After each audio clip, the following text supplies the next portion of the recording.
Hi, friends. Thanks for joining us. Do us a huge favor. Smash that subscribe button. We're going to be here all CFL season long, all Bomber season long. Week one of the CFL season. Bombers got that coveted week one bye. Rest up. Ooh, Benny, where can they find us on social media? Yeah, you can find us at Ray Benny Sports on Twitter, Facebook, Instagram, TikTok. Check us out also on Reddit and Discord. And don't forget to leave us a rating on your favorite podcast provider. Let's get right into it. Initial thoughts on Bomber cuts and the current roster.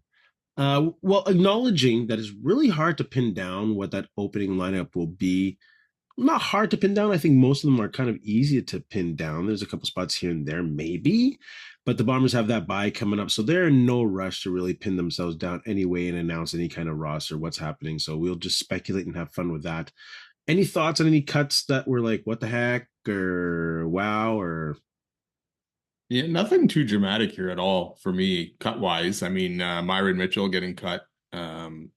Played in some games last year. Was looking strong apparently at rookie camp this year and stuff like that, but ended up getting cut. But I mean, no big guys, no big names kind of here. no? The surprising thing to me was some of the guys that they went after in free agency.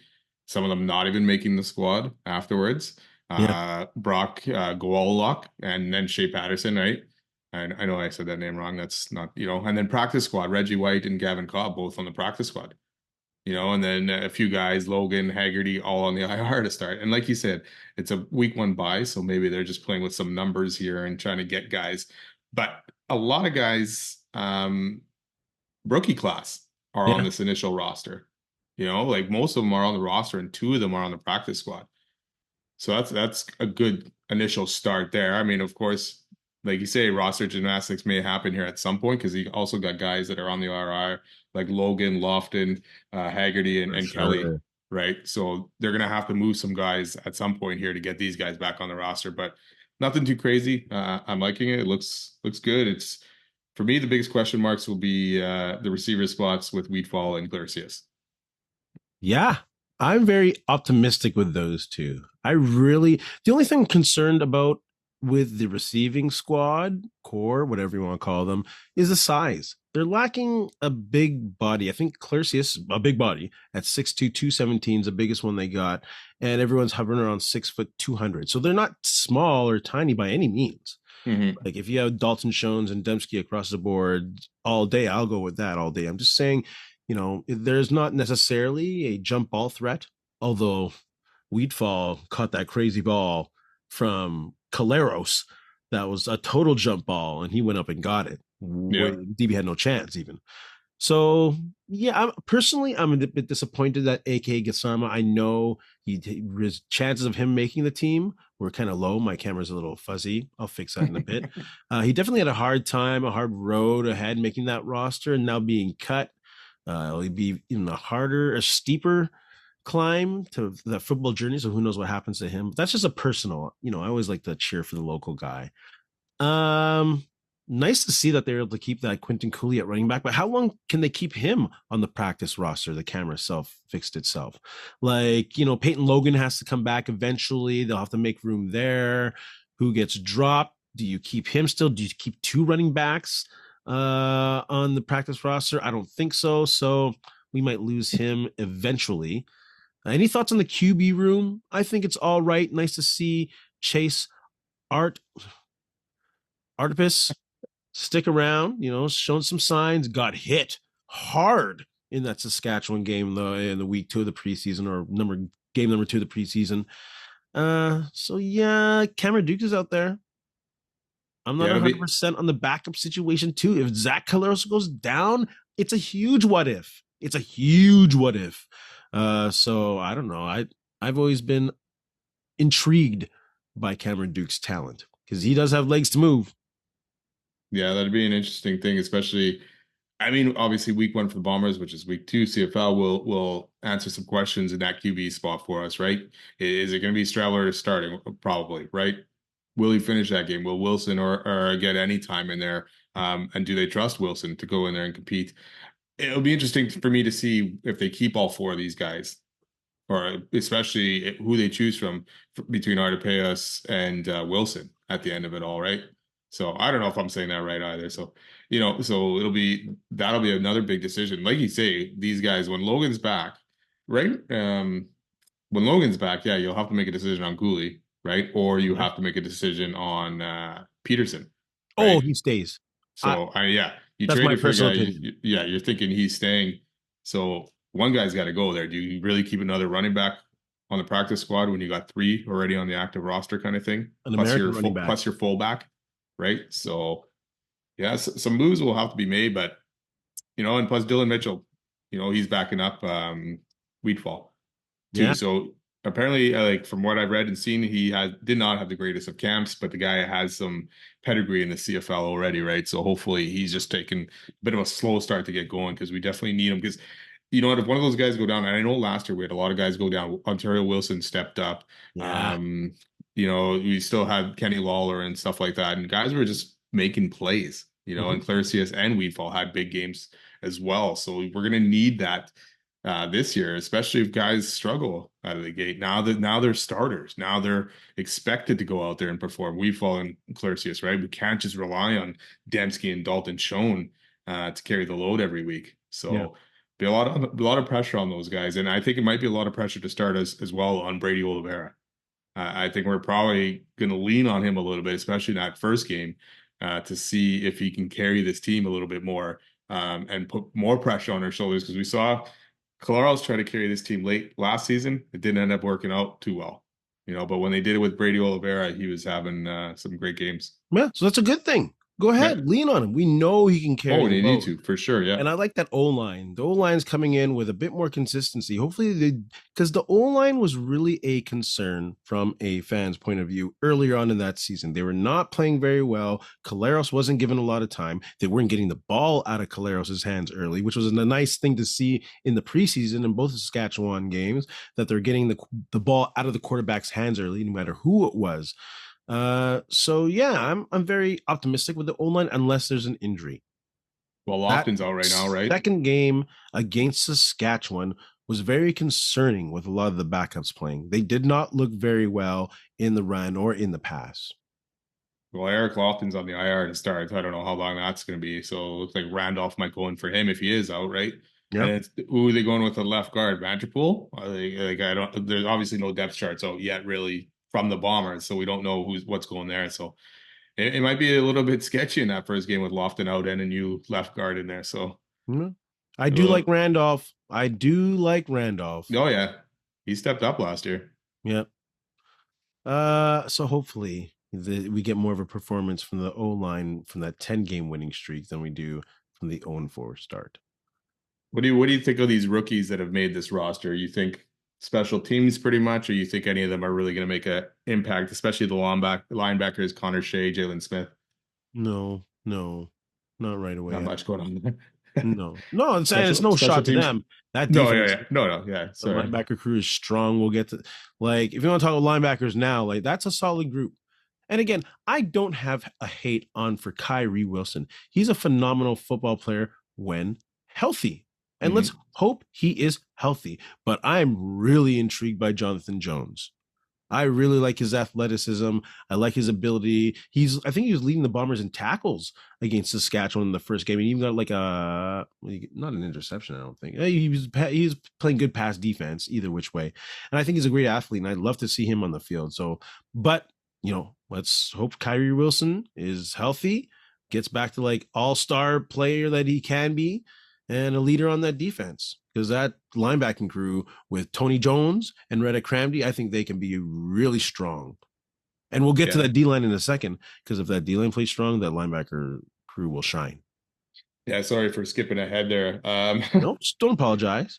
But yeah, I'm interested to see with Jones as well what he can do. Kyrie Wilson, hopefully he has that bounce back season. But there's a lot of depth on that linebacking crew, especially with these rookies.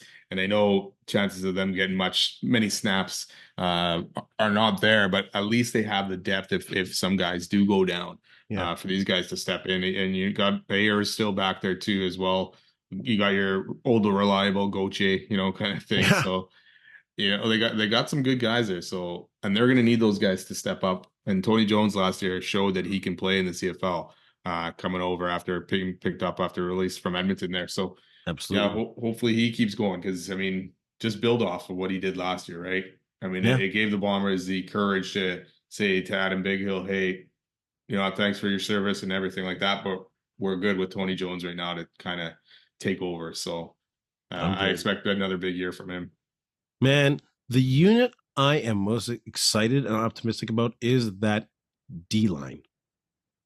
Man, if they have Adams, Lawson in the middle, Cam Lawson lost him for the season. Awesome. Didn't even get a taste, bro. So Adams, Lawson, Jefferson, Vaughters to start. If they can stay healthy, they'll get some solid rotational play from guys like, yes, Jake Thomas. They got Schmeckel, Jamal Woods. They picked up Manitoba's own that Cornelson. Cornelson. Yeah, See, Cornelson. Yeah. I'll figure it out. But yes, they are deep.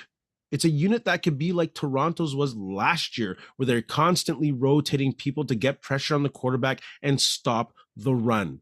You know, the Bombers D line, when those front four, the front stars were going well, they're well. But in regards to rotation or losing guys off, there wasn't much depth, at least from what No. I can remember last year. But I think they've done a real good job. Again, if guys stay healthy, especially Cam Lawson, I'm really optimistic about that group.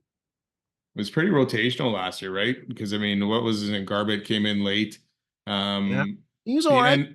and I'm not rotational in a game. Like game by game was rotational because then you guys had guys getting hurt, Yeah. right? Haba as well, right? Had Celis some good, Haba, that's yeah, right.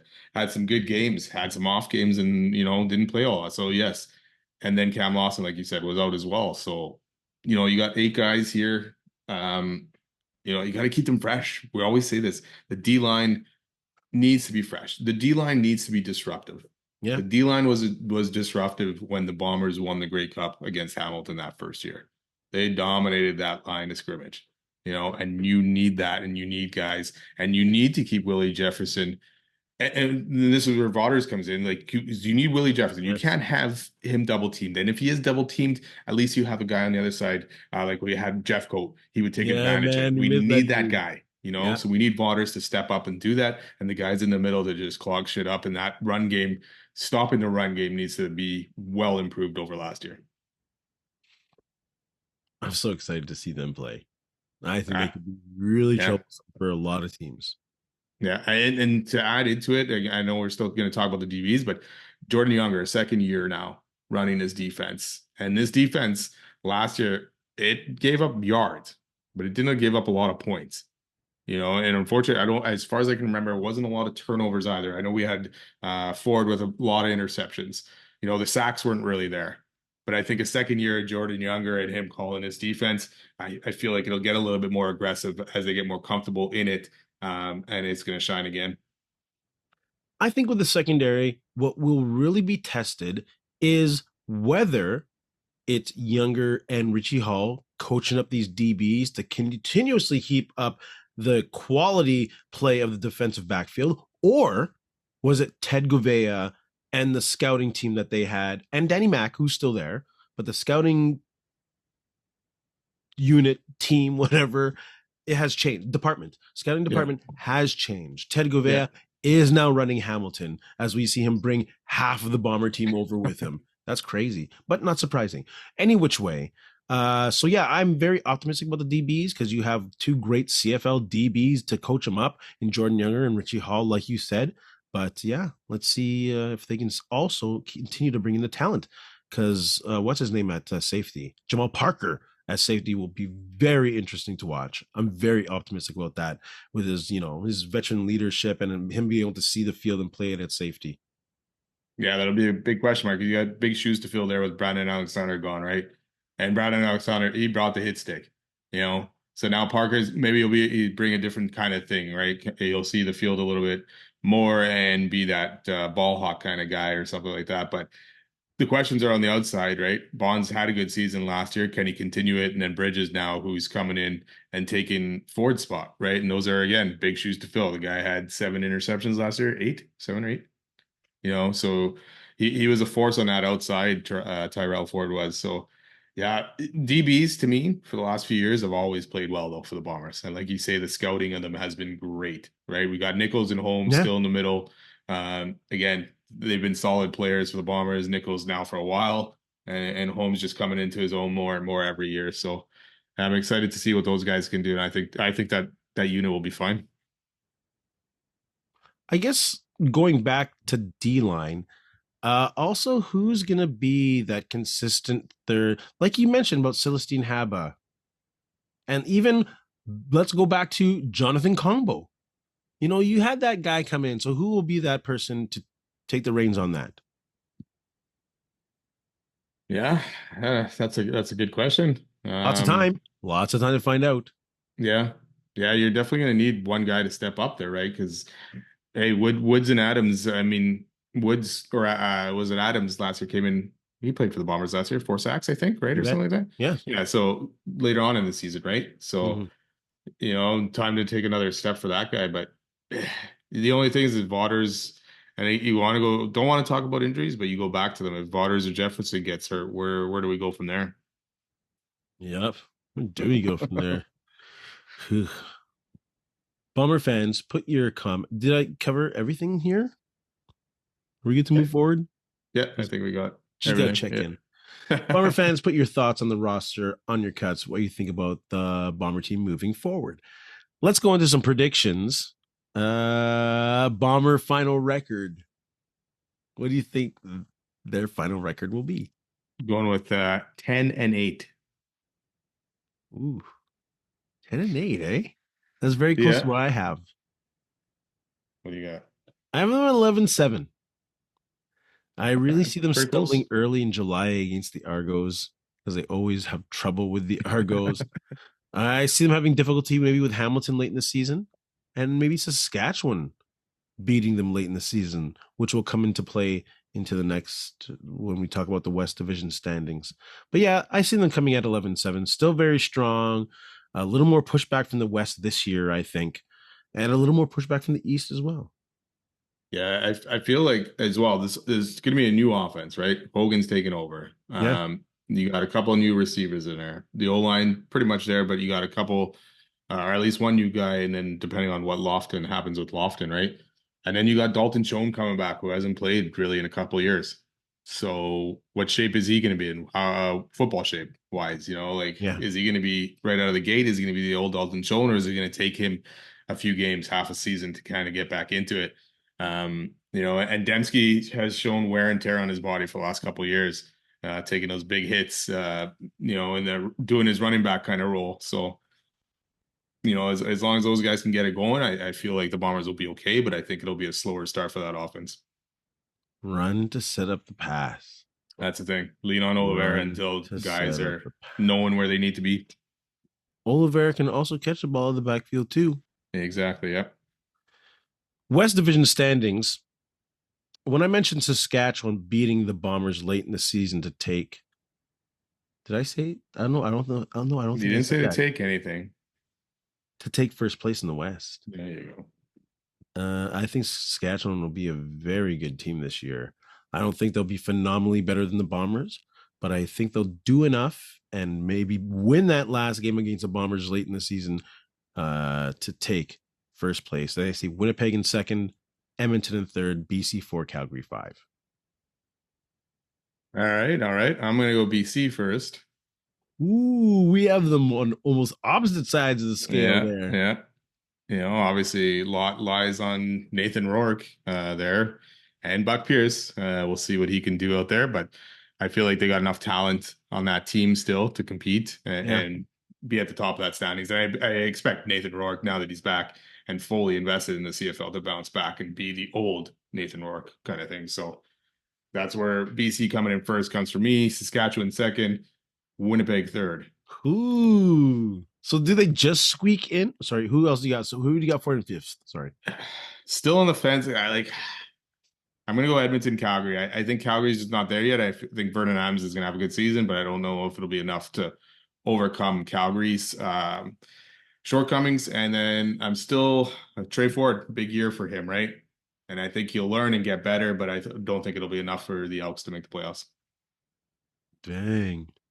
Dang. Yeah, a bit of a step back for the Bombers this year. Obviously, I still expect them to make the playoffs and all that. Yeah. But, at some point, something's got to kind of step back a little bit, right? Yeah. I probably said the same thing last year. So, Neither of us have the Bombers hosting the West Final. no, I don't even have them hosting a playoff game this year. Playoffs. Playoffs? East Division. Standings there. I have Toronto in first, Hamilton in second, Montreal in third, Ottawa fourth. Okay. I'm going to go Toronto. I'm going to go Hamilton, Ottawa, Montreal missing the playoffs. Ooh, that's a hard division to figure out. Yeah. Because I think Montreal will be good with their QB, and I think Ottawa will be great with Drew Brown. I was about to say Drew Brees. Drew Drew Brees. Brown. So I had a hard time putting them at fourth, but yeah. Yeah, I feel like the East will be better than the West this year. As a whole, that's what I feel like that's. I mean, it's building like the last year was, and Hamilton is for missing the playoffs and all that stuff. They were definitely in the mix, right? Yeah. And that, and what was it? Saskatchewan, Edmonton, kind of Calgary.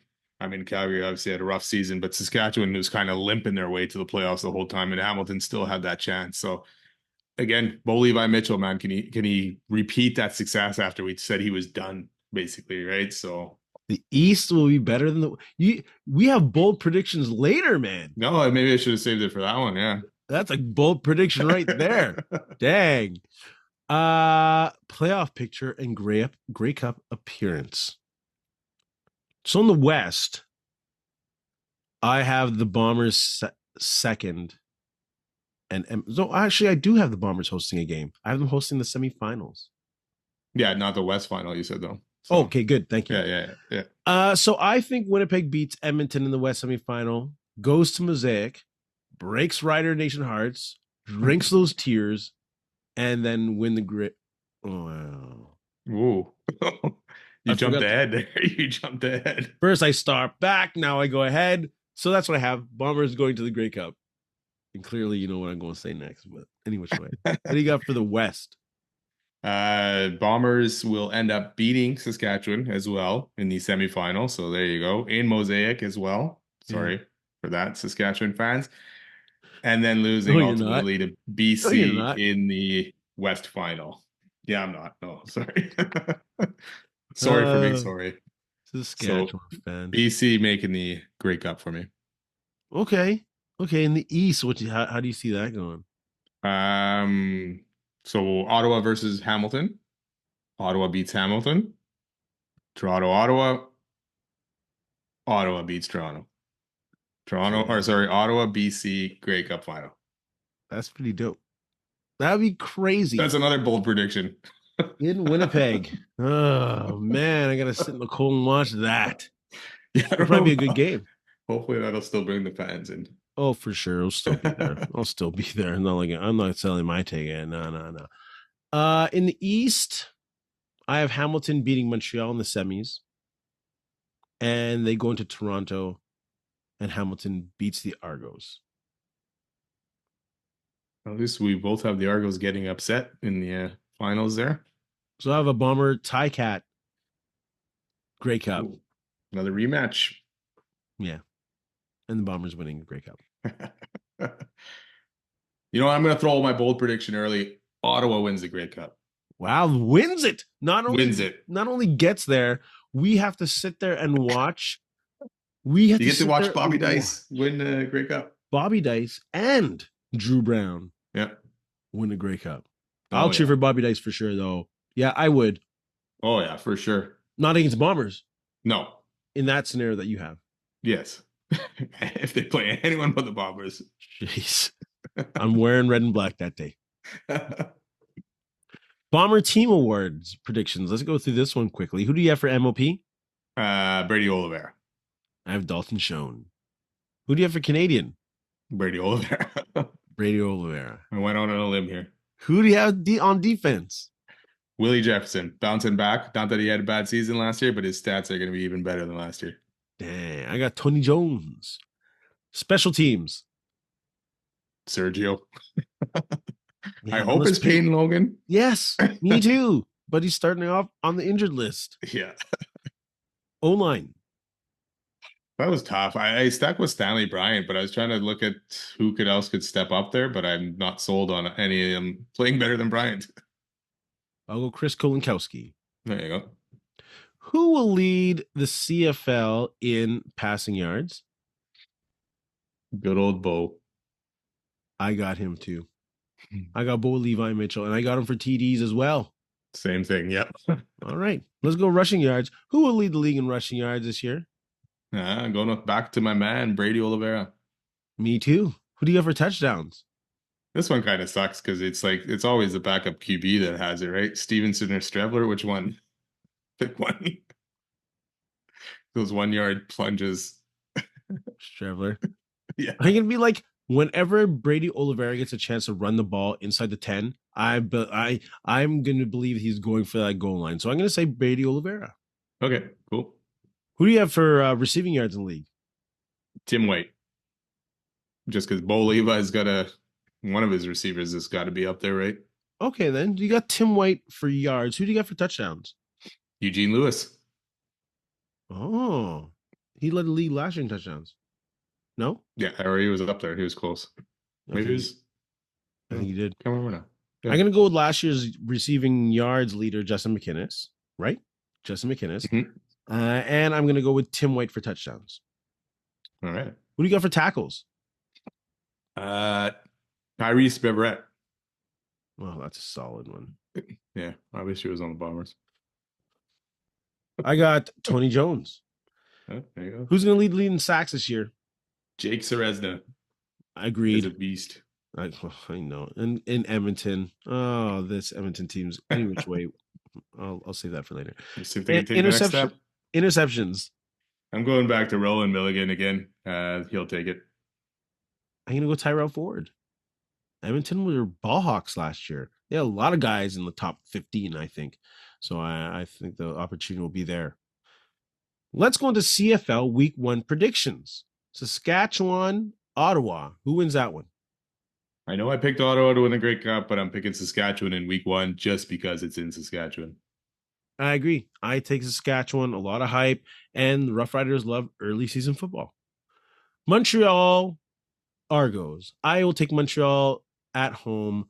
Argos still getting used to a larger roster changeover. So I'm going to take Montreal home. I'm still picking the Argos over the Owls, even if Chad Kelly doesn't play, because I think he's currently injured and Arbuckle's with the number ones. I'm still not sure on Davis Alexander. I know he looked good last year, but I think Toronto's D will still be formidable. Hamilton, Calgary. Hamilton. Calgary is not going to be very good this year. It all depends what Vernon Adams can do out there, I guess, right? They still don't have a very good O-line. Their defense is not very good. So, again, they got Reggie Beggleton, and they got, whatchamacallit, Philpott, right? So, yeah. And the running back, not Mills. Is it Mills? I don't know. He could still be there. I didn't see if their cuts really by the end of it. See, so I don't believe they're going to do it. Edmonton, BC. I'm going to go with Edmonton. Too many distractions. Snoop. Maybe that stuff's going to get in the ventilation. Straight up to the BC dressing room. Any which way, I'm going to go with Edmonton in this one. Yeah, good for BC for having these concerts, man. Hell yeah. Went from LL Cool J to, I can't remember who it was last year, and now you're at Snoop. Like, that's fantastic. Even, you know what, even if 10, 20,000 people are in that stadium just to watch Snoop, at least you're bringing them in and hopefully they stick around and they're like, hey, man, this is actually a pretty good sport or entertainment, right? Yeah. So was it 50 Cent last year? Oh, that's it. Yeah. Yeah, I think so. Shit. Yeah. So, yeah, you just keep getting better and better, right? So, I'm sorry, go ahead. You go ahead. No, it's your prediction. I already went. I'm going to pick BC over Edmonton. I'm really excited to see this Edmonton team play.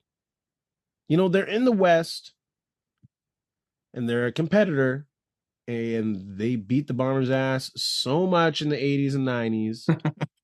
But the Bombers beat them in the 1990 Grey Cup. They whooped them good. Oh, they whooped them. Yes, they did. But I want to see that team succeed. And I think they have a squad to do that this year. And I'm going to segue into bold predictions for 2025. I think Edmonton, they're going to get back to the winning ways. I think Trey Ford takes a huge step forward and is in MOP conversation for the bulk of the season. That's going to be my bold prediction. I'm putting a lot of money on Trey Ford to be better. Yeah, I hope so. I mean, the league needs him to have success, right?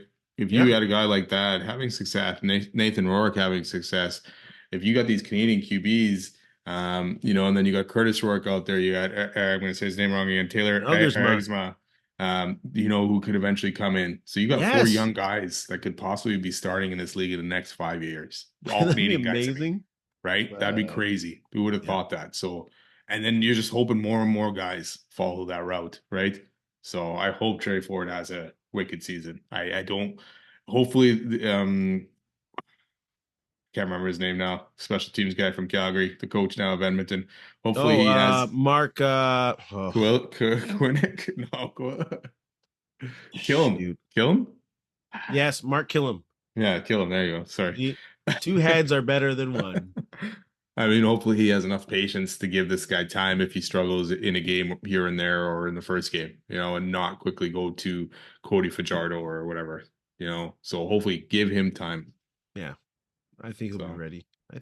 I hope he does some serious quarterback training in the off season. Yeah. You know what I mean? Like went down south and trained with like some, I don't know, whatever. I don't know why I'm cheering for them so bad, but I do want them to do well. The league cheering needs for it. Trey Ford. The league needs it. Yes, they do. Not only a Canadian quarterback, they need that pillar franchise to be making that money again and having 40,000 people in that stadium. It'll take time. It's gonna happen. Not gonna happen in 3-4 years to get back to 40,000, but hopefully they can get that vibe going again. Yeah, for sure. Before we sign off, Bomber Nation and Winnipeg found out some very sad news about Chase Stegall passing away. And of course, it's always really hard when you see a parent outlive their son. But when you have someone in the city of Winnipeg who's given so much of themselves, so much of their time, like, bro, he was on our podcast. Like, what? We get a few hundred views here and there. And for him to take time out of his schedule to talk to two dudes who are just Bomber fans shows how much love he had for the city and the way he shared his family with Winnipeg. We do mourn with Milt and Darlene and the Stegall family because he meant so much to this. He means so much to this city. We're mourning with you, Milt, and your family. So condolences and sincere condolences from us in Winnipeg. Yeah, very well said. Our thoughts are with you guys. Benny, do you have anything to say to our friends? You know what? Just thanks a lot for listening. Don't forget, subscribe, follow. Enjoy week 1 of the CFL season, and have a good week. Yeah. And in the words of LeVar Burton, in the meantime, in the between time, that's it. Another edition of Ray and Benny Talk Sports. And give your loved ones a hug. Hey, friends and neighbors, don't forget to check us out online on Facebook, TikTok, Instagram, and Twitter at Ray Benny Sports. And don't forget to check out our YouTube channel. Leave a like, leave a comment, tell us what you think.